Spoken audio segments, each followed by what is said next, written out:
नमस्कार मित्रांनो. वेळ वाचवायला आता आम्ही रात्री कचरा उचलायला लागलो आहे आणि रात्रीच अळ्यांना फीडिंग करायचं म्हणजे सकाळचा वेळ दुसऱ्या कामाला वापरता येतो. तर त्यासाठी इथे शेडमध्ये रात्री काम करता यावं म्हणून इथून एक नवीन वायरिंग करतो आहे आणि ड्रॉप डाऊन दिवे लावतो आहे बॅटरीवाले, म्हणजे त्याला रिचार्जेबल.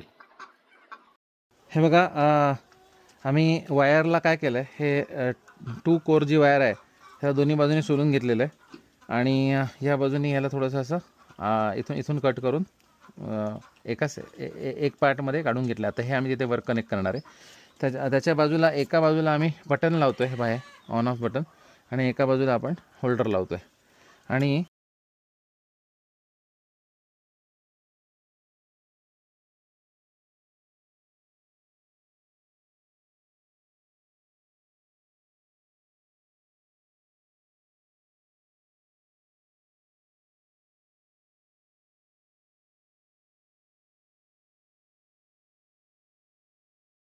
लाईट लागल्यानंतर हे असं झालेलं आहे. इथून आपल्याला एक एक लाईट जसा हवा तसा कंट्रोल करता येतो आणि पूर्ण शेडमध्ये लाईट आहे. आता आम्ही रात्रीसुद्धा काम करू शकू.